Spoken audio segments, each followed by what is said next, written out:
नमस्कार, आप देख रहे हैं न्यूज हाट। मैं हूं आपके साथ रितेश शर्मा। बिहार में शहरी विकास को लेकर एक बड़ा फैसला लिया गया है। नीतीश कुमार की सरकार अब ऐसे नियम लाने जा रही है जिससे कम जमीन पर भी मल्टी स्टोरी यानी ऊंची इमारतें बनाई जा सकेंगी। राज्य सरकार के नगर विकास विभाग ने शहरों में जमीन की बढ़ती किल्लत और आबादी के दबाव को देखते हुए एक क्रांतिकारी बदलाव की तैयारी की है। अब राज्य के शहरी निकायों में कम जमीन पर भी ज्यादा ऊंची और बड़े क्षेत्रफल वाली बिल्डिंग बनाई जा सकेंगी। इस नई नीति का मुख्य उद्देश्य शहरों का विस्तार हॉरिजॉन्टल के बजाय लंबवत यानी वर्टिकल दिशा में करना है, जिससे सीमित जमीन का अधिकतम उपयोग हो सके।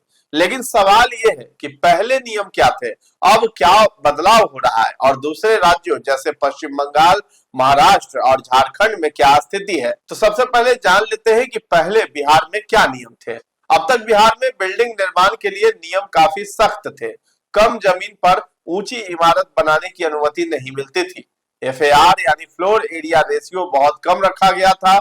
सड़क की चौड़ाई के हिसाब से ही मंजिलों की संख्या तय होती थी। छोटे प्लॉट यानी 1000 से 1500 स्क्वायर फीट पर 3 से 4 मंजिल से ज्यादा बनाना मुश्किल था। नतीजा ये हुआ कि शहरों में फैलाव हो गया और जो है बढ़ने लगा शहरों में फैलाव घरों का, और जमीन की कीमतें जो है आसमान छूने लगी। लेकिन ऊंची बिल्डिंग का विकास नहीं हो पाया। तो अब क्या बदलने वाला है? सरकार अब बिल्डिंग बायलॉज में बदलाव करने जा रही है। कम प्लॉट साइज पर भी ज्यादा मंजिल की अनुमति, एफएआर बढ़ाने की तैयारी है। हाई राइज बिल्डिंग को बढ़ावा मिलेगा। पार्किंग और सेफ्टी नियमों के साथ ऊंची इमारतें संभवतः ये यहाँ बनाई जाएंगी। मतलब साफ है कि अब पटना जैसे शहरों में ऊपर की तरफ विकास होगा, यानी वर्टिकल ग्रोथ को बढ़ावा मिलेगा। तो वर्तमान में बिहार के शहरी क्षेत्रों में एफएआर का पैमाना क्या है? ये 2.5 से 3 के बीच सीमित है, जिससे निर्माण की ऊंचाई और क्षेत्रफल पर पाबंदी रहती थी। अब विभाग ने इसे बढ़ाकर सीधे 5.5 से 6 करने का प्रस्ताव तैयार किया है। इसका सीधा मतलब यह है कि अब मकान मालिक अपनी जमीन पर पहले के मुकाबले दोगुनी ऊंचाई और ज्यादा कमरों वाला आलीशान भवन खड़ा कर सकेंगे। ये प्रस्ताव जल्द ही कैबिनेट की मंजूरी के लिए भेजा जाएगा।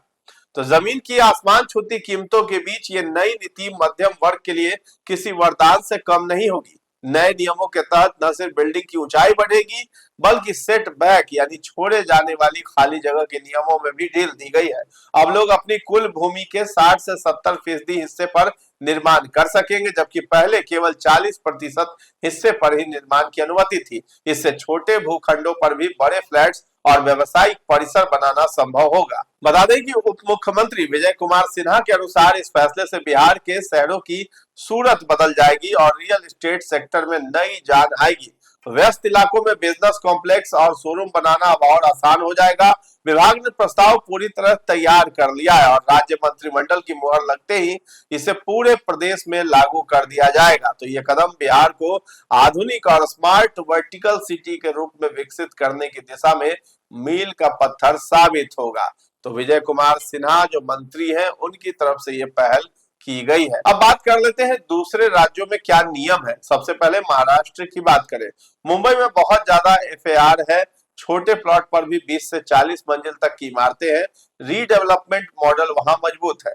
पश्चिम बंगाल की बात करें तो कोलकाता में मध्यम एफएआर है। प्लॉट साइज के अनुसार लचीलापन भी है।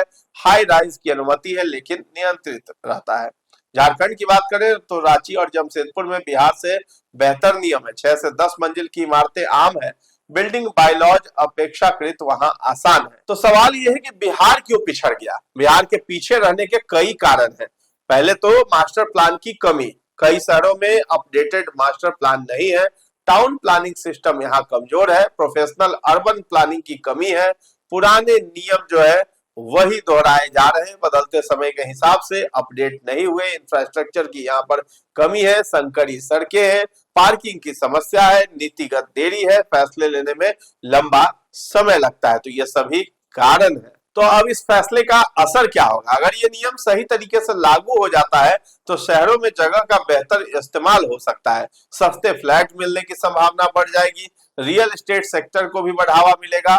निवेश और रोजगार भी बढ़ेगा। लेकिन साथ ही ट्रैफिक और पार्किंग की चुनौती भी बन जाएगी। फायर सेफ्टी और इंफ्रास्ट्रक्चर पर दबाव भी बढ़ जाएगा। तो बिहार अब फैलने के बजाय ऊपर उठने की तैयारी कर रहा है। तो देखना होगा कि यह नया नियम शहरों की तस्वीर बदलता है या नई चुनौतियां लेकर आता है। तो फिलहाल इस खबर में इतना ही है। न्यूज़ 8 के साथ बने रहें और अभी तक हमारे चैनल को आपने सब्सक्राइब नहीं किया है तो जरूर कर दें। धन्यवाद।